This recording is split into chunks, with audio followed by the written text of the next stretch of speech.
Hello students, already we have started with exercise 3.3. In that I have completed question 3. In that 3 sub questions. Now we will move on to question number 4. Question number 4 is the taxi charges in a city consist of fixed charge together with the charge for the distance covered. For the distance of 10 km, the charge paid is rupees 105. यहाँ तक हम question पढ़ेंगे and then we will try to understand what is the meaning of the question. The taxi charges in a city consist of fixed charge together. इसका मतलब क्या है? देखो, suppose we are going from one place to another place. सपोज ये हमारा school है और स्कूल से मुझे कहाँ तक जाना है? स्टेशन तक जाना है. And you know from school to station the distance is very less, okay, but still if I take rickshaw, अभी यहाँ पे टैक्सी दिया है तो मैं एक रिक्शा का एग्जांपल लेती हूँ. if I want to go from my school to station, though the distance is very less, but still I have to pay 10 rupees, क्योंकि मिनिमम रिक्शा वाले क्या करते हैं? मिनिमम रेट लेते हैं. अगर हम लोग रिक्शा में बैठ गए तो उनका मिनिमम रेट रहेगा 10 rupees. Suppose I want to go from school to Pardi. Pardi is a one place, you know, it's a village place. अब तुम लोगों को पता है कि स्कूल से पारडी बहुत ज़्यादा डिस्टेंस ज़्यादा है. Compare to station it is more, but still I am paying 10 rupees only here. That means what?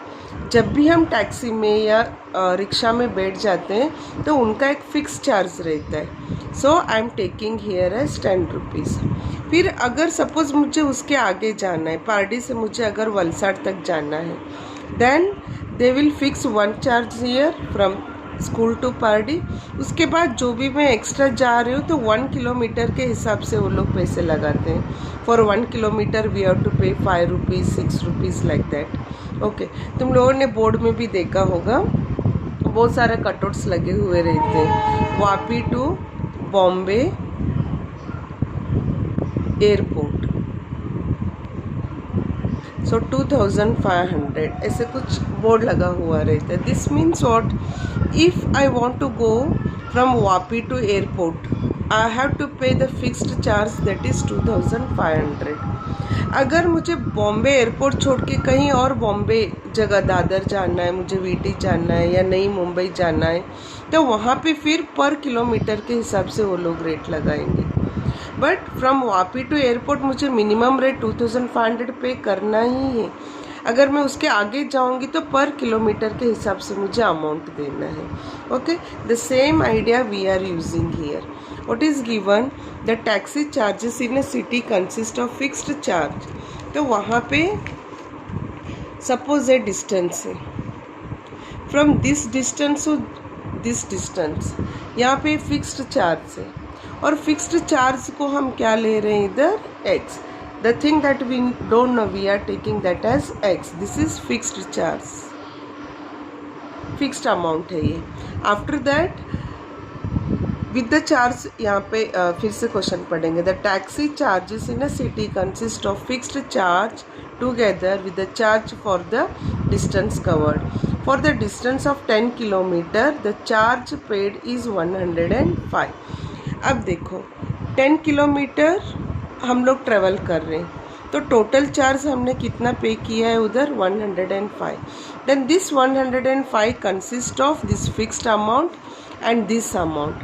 अब 10 किलोमीटर के लिए हमने कितने अमाउंट दिया है वो हमें पता नहीं है, तो हमें लिखना है let fixed charge, fixed amount be x and amount for 1 kilometer is equal to y.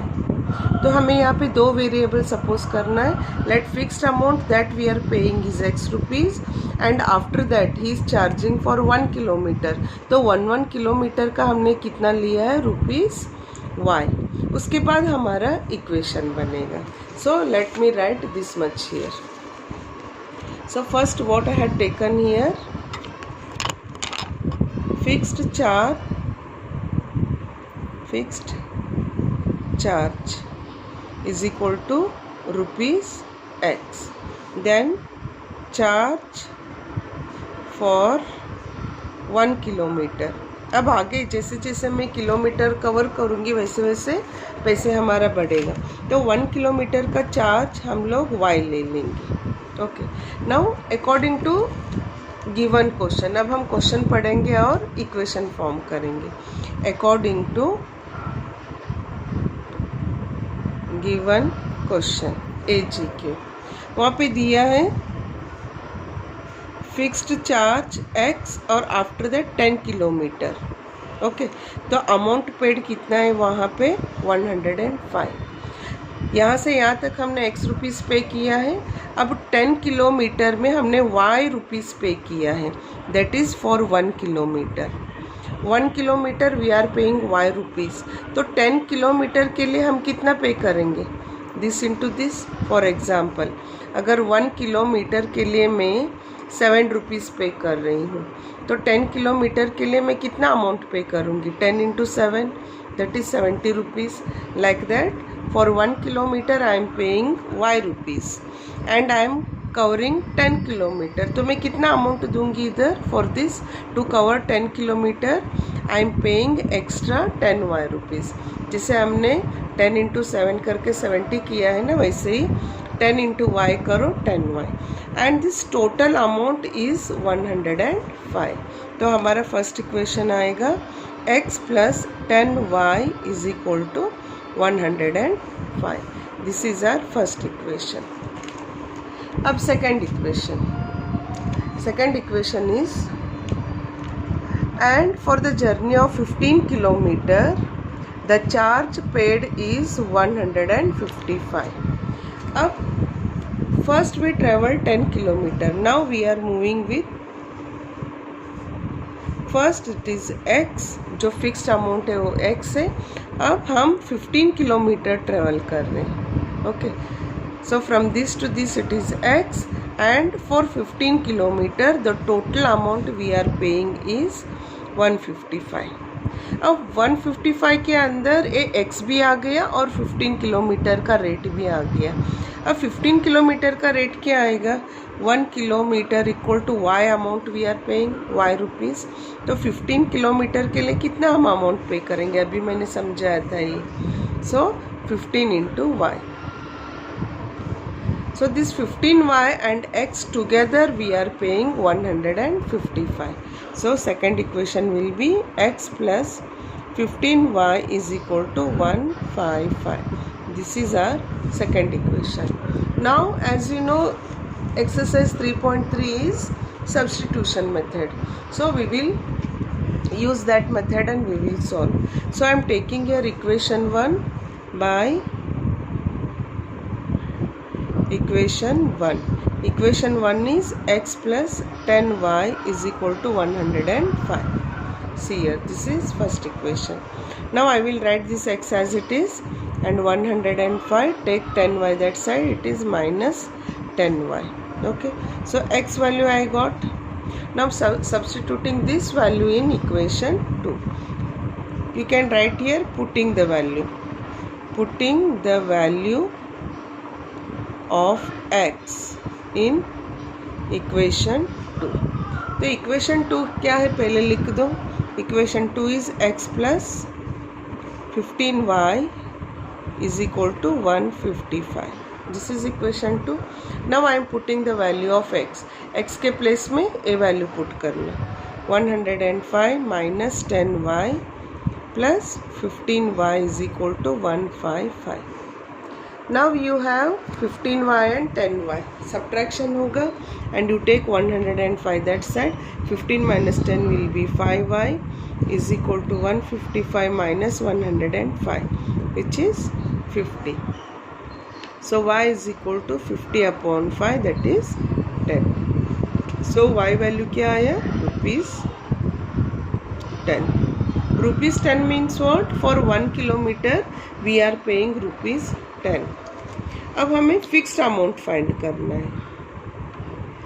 पर किलोमीटर रेट का हमने फाइंड कर दिया, लेकिन हमारा ट्रेवलिंग कैसे जा रहा है, एक तो फिक्स्ड अमाउंट है और एक पर किलोमीटर रेट है। पर किलोमीटर रेट हमने फाइंड कर दिया 10 rupees. Now our task is to find what is the fixed amount. तो तुम लोग फर्स्ट इक्वेशन भी यूज़ कर सकते हो, सेकेंड इक्वेशन यूज़ कर सकते हो, नहीं तो x का जो मैंने यहाँ पे फाइंड किया है ना वो भी यूज़ कर सकते हो। Okay, we know that x is equal to 105 minus 10y. Now you put the value here, 105 minus 10 into y value is 10. This is equal to 105 minus 10 into 10, 100, which is 5. So x is equal to 5. That is x is equal to rupees 5. So this is our fixed amount. Last तुम लोग statement answer लिख देना। Fixed amount is x rupees and rate for 1 kilometer is ₹10. So student, this is something different question, so please practice this question. उसके साथ one more question यहाँ पे added है। What are the fixed charges and the charge per kilometer? That is x and y हमने find कर दिया। Next one is how much does a person have to pay for traveling a distance of 25 kilometer? पहले वो 10 kilometre travel किया था, now 15. Now they want how much he will pay for 25 kilometer. So we will find that. See, fixed amount x amount है, okay उसके बाद वो 25 kilometer travel किया, isn't it, और 25 किलोमीटर के लिए रेट क्या है, 1 kilometer is equal to y का वैल्यू हमने फाइंड किया है। यहाँ देखो 1 किलोमीटर रेट हमने क्या लिया है, 1 kilometer is equal to y and y value already we found that is 10। तो 1 किलोमीटर इज इक्वल टू ₹10 है। तो 25 किलोमीटर के लिए कितना आएगा, 25 into 10 that is 250. ओके, और x का वैल्यू भी हमने फाइंड किया है ₹5. See from this to this he is giving 5 rupees, that is fixed amount, and for 25 kilometer he is giving 250. So what is the total amount here? Total amount to travel 25 kilometer will be ₹255. So this is the answer. Okay. Students, next question is a fraction becomes 9/11 if 2 is added to both numerator and denominator, and if 3 is added to both numerator and denominator it becomes 5/6. Find the fraction. देखो हम ऐसे question read करेंगे ना तो कुछ समझ में नहीं आएगा।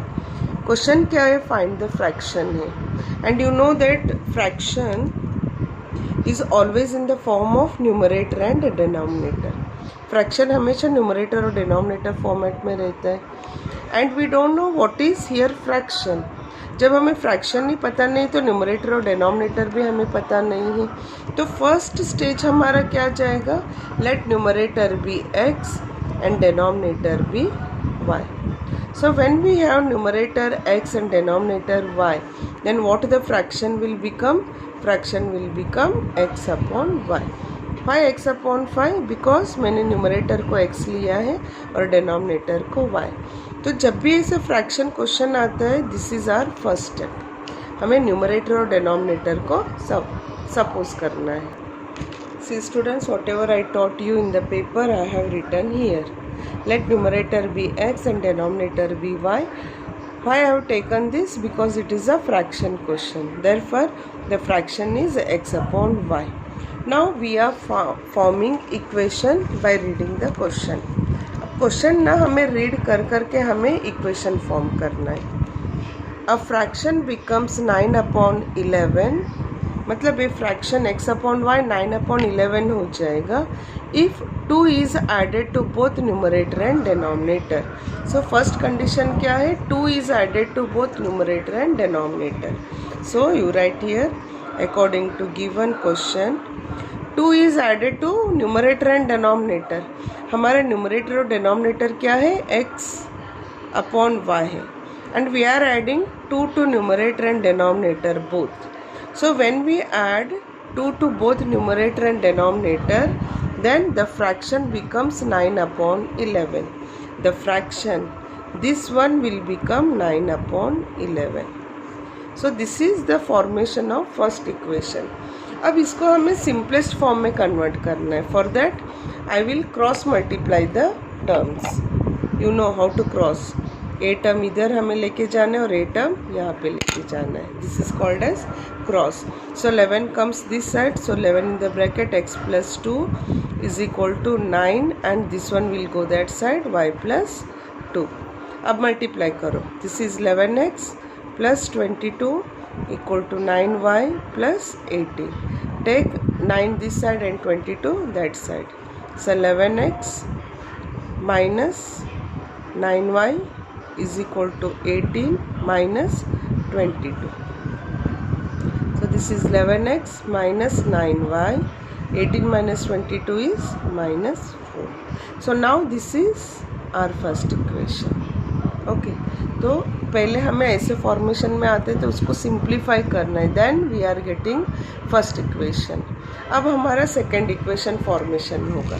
सेकंड इक्वेशन के लिए फिर से हमें क्वेश्चन पढ़ना है. What is given here? If 3 is added to both numerator and denominator. देखो first we added 2. Now what we are adding? We are adding 3 is added to both numerator and denominator. It becomes 5 upon 6. That means देखो हमारा fraction क्या था? x upon y था. This was our fraction. Okay. Now what we are doing? We are adding 3 to both numerator and denominator. That is x plus 3 upon y plus 3. See, when we add x plus 3 y plus 3, the fraction will become 5 upon 6. ऐसे question दिया है. You can refer the question. Again we have to cross the terms. So 6 will go that side and y plus 3 will go this side. So 6 in the bracket, x plus 3 is equal to 5 y plus 3. You know how to cross multiply. अब a 6x plus 18, just I am doing multiplication here, equal to 5y plus 15. अब terms shifting करो. 6x, take 5y this side and 15, 18 इधर ले लो, minus 18. So 6x minus 5y is equal to minus 3. Now this is our second equation. So we have both first equation and second equation. मैं यहाँ पे first equation भी लिख देती हूँ. 11x minus 9y equal to minus 4. This is our first equation. अब देखो, either you can solve first equation or you can solve second equation. Solve करके substitution method से हमें value put करना है. Okay. So this calculation is left to you. Better you go with equation 2. यहाँ पे x का value find करना, उसके लिए सब शिफ्ट कर दो, फिर वो x वैल्यू फर्स्ट इक्वेशन में पुट करो, then you are going to get the solution. And already I taught you so many questions on substitution method, so this one you can try by yourself. Students, already I solved this equation. I took equation 2 and with the help of equation 2 I am finding x value and this I represented as 3. Now putting this value of x in equation 1. So when we substitute in place of x we are going to get such type of equations. फिर LCM लेना है. देखो यहाँ पे 6 है और यहाँ पे कुछ नहीं है डिनोमिनेटर, तो 9 6 54 हो जाएगा. 11 इंटू 3 एंड 11 इंटू 5 मल्टीप्लाई साथ साथ कर दो, यहाँ पे स्टेप्स एक्सटेंड मत करो.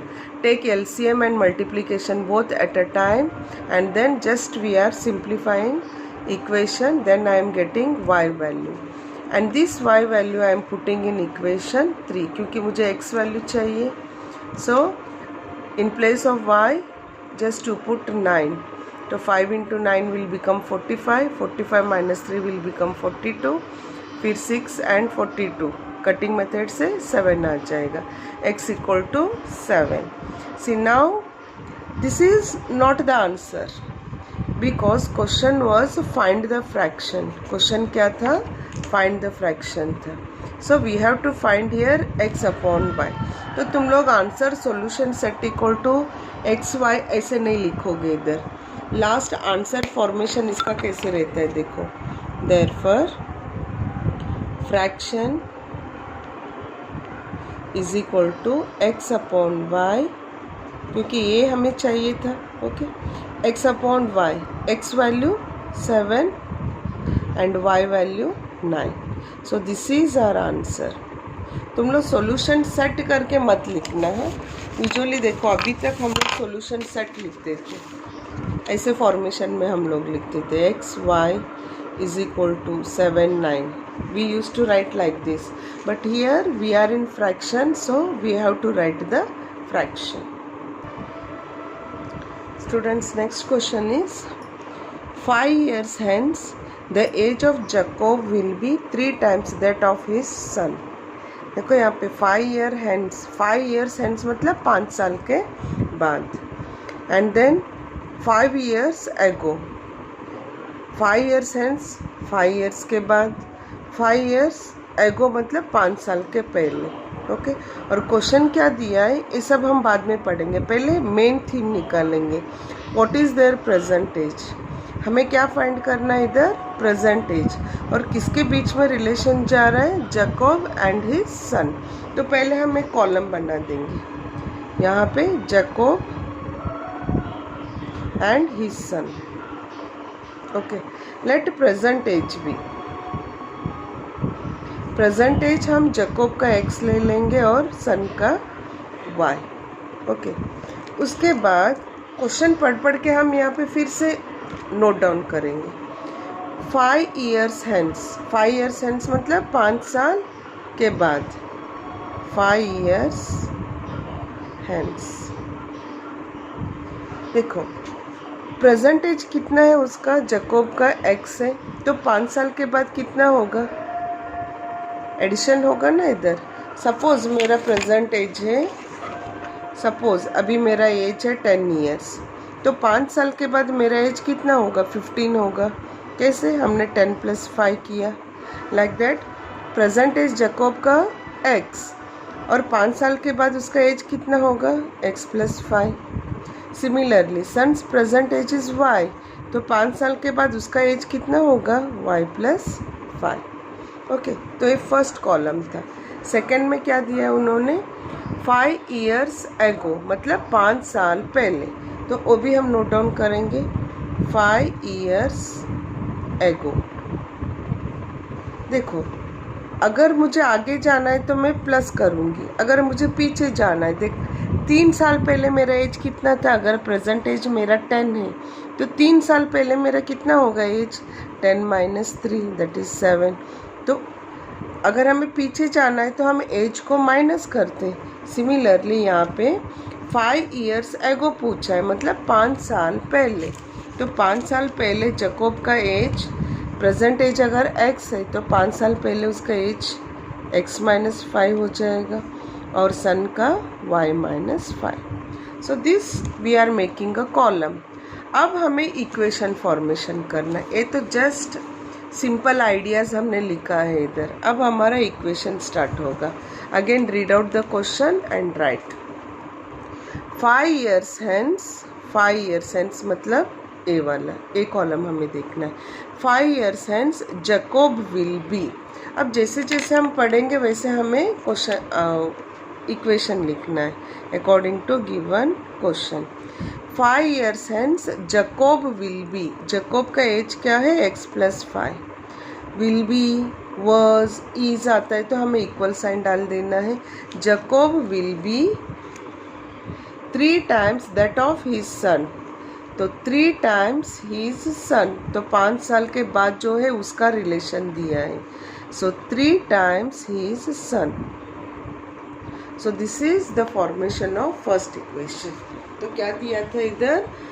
5 years hence Jacob will be 3 times the son's age. देखो ये फॉर्मेशन हो गया. अब जस्ट ये सब हमें सिंप्लीफाई करना है. x + 5 = 3y + 15. Now x take 3y this side minus 3y and 5 यहाँ पे ले लो 15 minus 5 that is 10. So x minus 3y is equal to 10. ये हमारा फर्स्ट इक्वेशन आ गया. अब फिर से सेकेंड इक्वेशन के लिए स्टेटमेंट पढ़ना है. स्टेटमेंट इज 5 years ago, 5 साल के बाद, 5 साल के पहले. तो वो हमने कॉलम बना दिया है 5 years ago x minus 5. 5 years ago Jacob was, Jacob का आ गया तो जैकोब का एज हमें लिख देना है. जैकोब का कितना था x minus 5. See here 5 years ago ही was x minus 5. So Jacob was आता है तो equal sign. Jacob was 7 times that of his son. 7 times that of his son. Son का एज क्या है y minus 5. So this is y minus 5. अभी second equation नहीं है, इसको हमें सिंप्लीफाई करना है. फिर से रीड करो. 5 years ago that is x minus 5 Jacob will be. Jacob was, तो was आता है तो equal sign. 7 times his son. Son का एज कितना था y माइनस 5. अब इसको सिंप्लीफाई करो. x minus 5 is equal to 7y minus 35. Take 7y this side so x minus 7y is equal to minus 35. Sign पे ध्यान देना. Plus 5. So this is minus 30. So x minus 7y is equal to minus 30. So this is our second equation.